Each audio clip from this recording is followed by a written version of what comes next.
Mana kamera? Kamera. Ah, ini dia. Assalamualaikum warahmatullahi wabarakatuh. Malam ini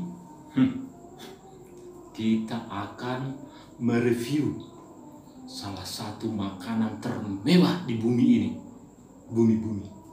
Jadi kalau kalian pernah makan di restoran bintang 7, nah ini di atasnya bintang 7.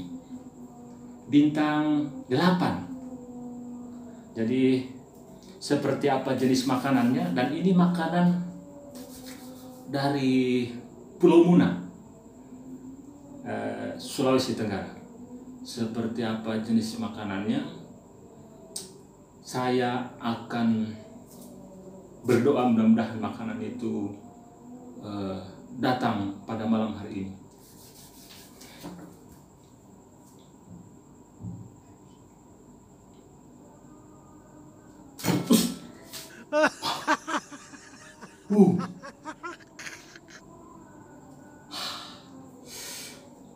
Ini namanya lapa-lapa. Lapa-lapa. Makanan khas suku Muna.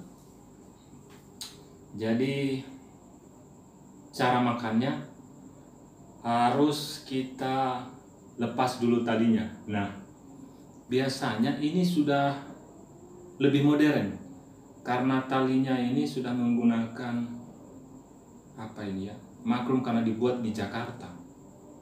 Jadi sudah agak modern, agak maju.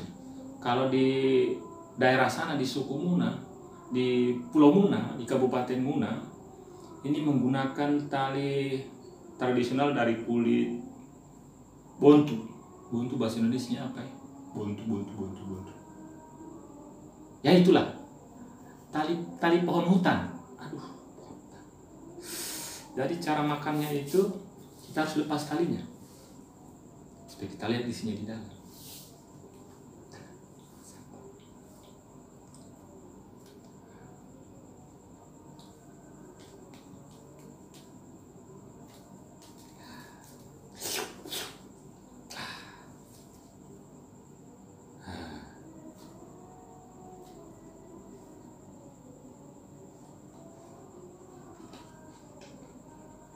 Nah, ada daun pisang. Oke. Sekarang kita cuci tangan dulu.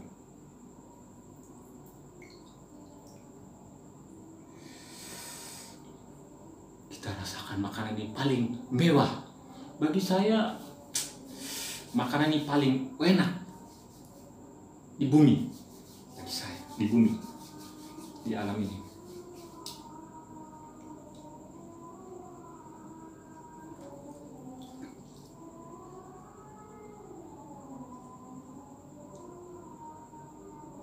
Tidak enak. Waduh, bukan ini yang dimakan.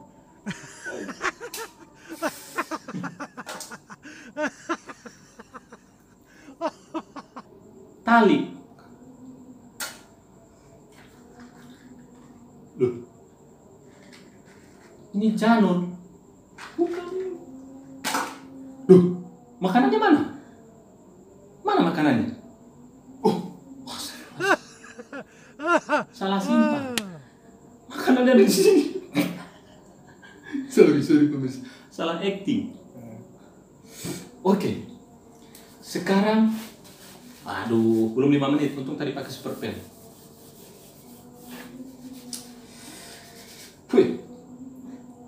Sekarang kita rasakan ini. Jadi berbicara tentang lapa-lapa ini menu khas hanya 1 kali 1 tahun. Dan ini makanan termewah dalam hidup saya, karena hanya 1 kali 1 tahun kita bisa makan. Dan yang buat juga ini tidak sembarang. Orang-orang tertentu yang punya kemampuan spesifik. Karena ini bahan-bahannya pun seperti saya yang lahir tahun 17 tahun yang lalu. Ya, Coba dulu, kita makan dulu baru kita bercerita. Tidak enak kalau bercerita terus.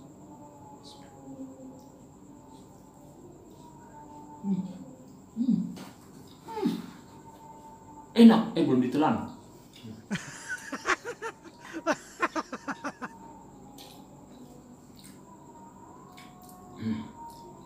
Jadi ini makannya tidak usah pakai lauk sudah enak. Apalagi makannya dikasih orang gratis, tidak masak sendiri.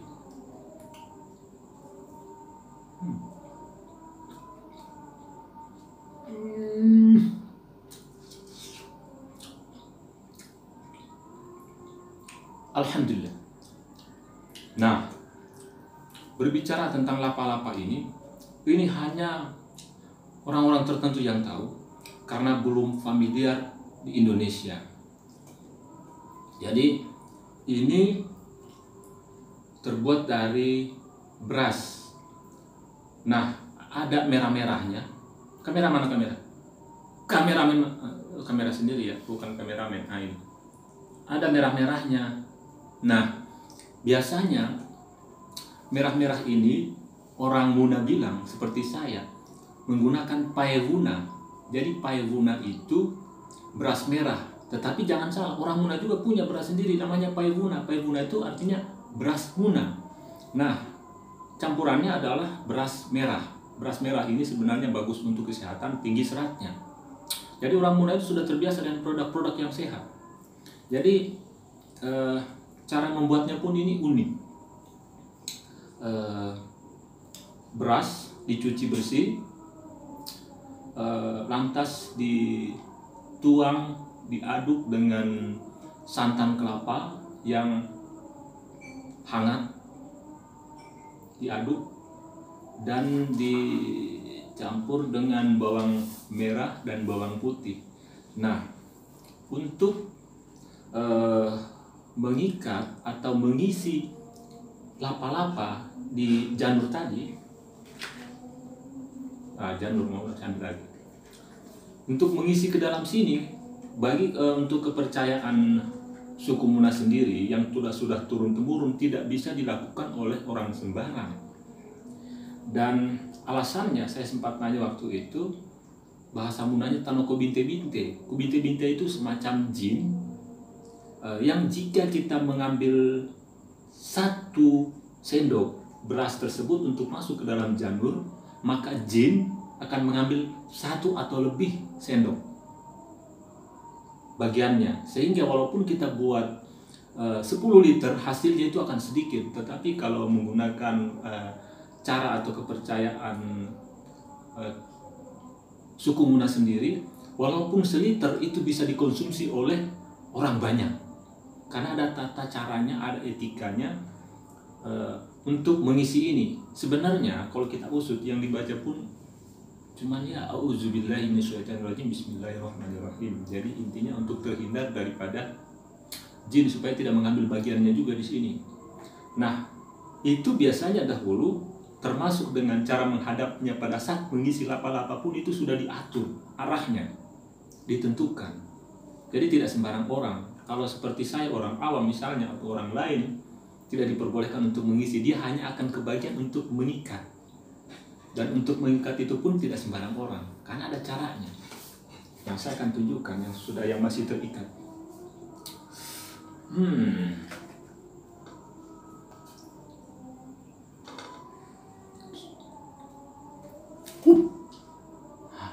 Itu bagian daripada trik. Ini masih terikat. Jadi cara melilitnya pun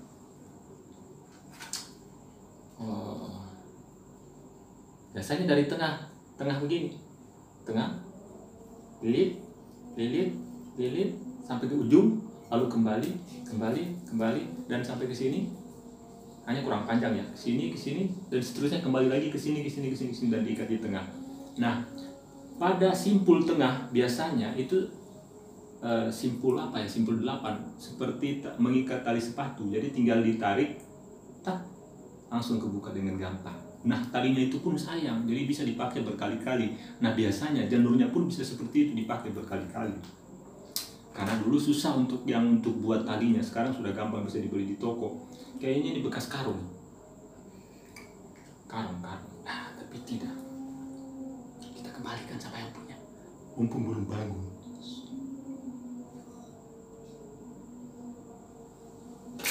Oh, ternyata belangannya ada di bawah. Oke, kita makan dulu. Nah, bercerita tentang lapa-lapa,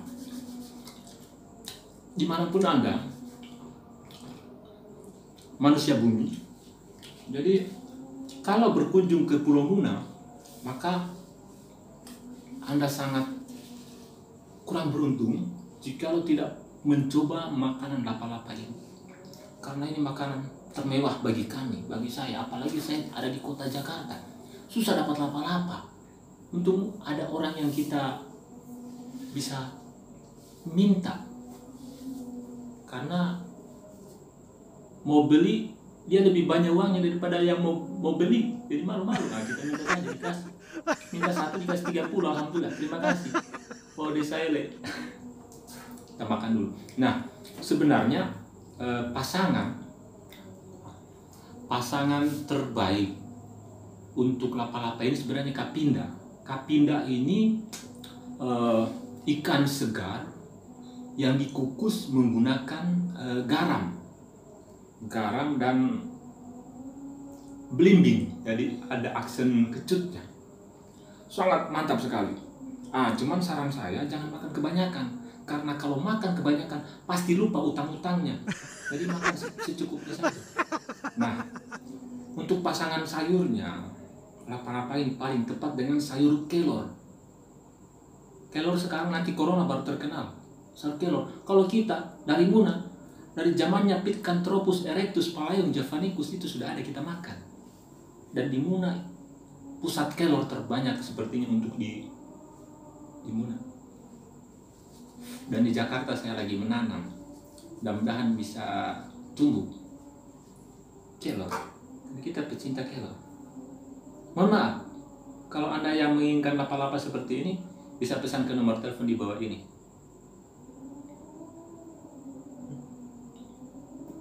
Tidak ada penjualnya.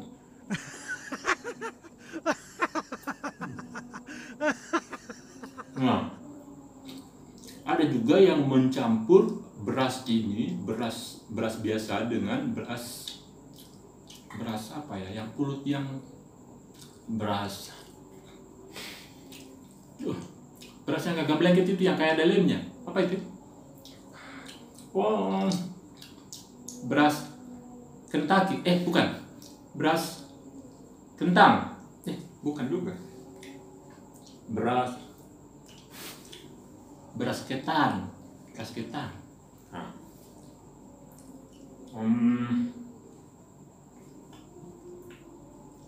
Tunggu. Beras ketan. Oke.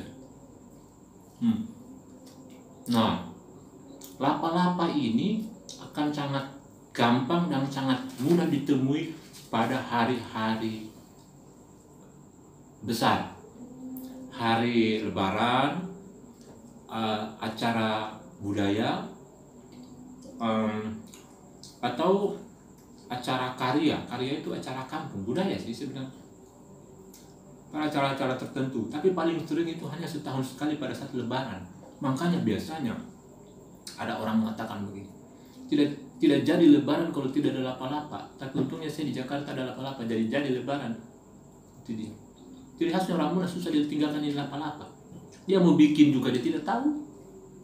Dia mau pesan, apalagi seperti saya di ibu kota, dia tidak tahu tempatnya. Tidak ada orang Muna, jarang orang Muna yang tahu ini.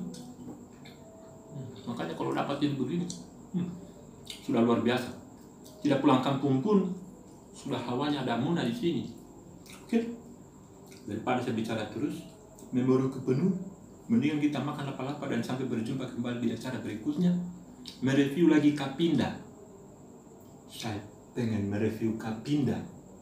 Yang kapinda di Muna itu, sekali kita makan pasti ingin tambah lagi.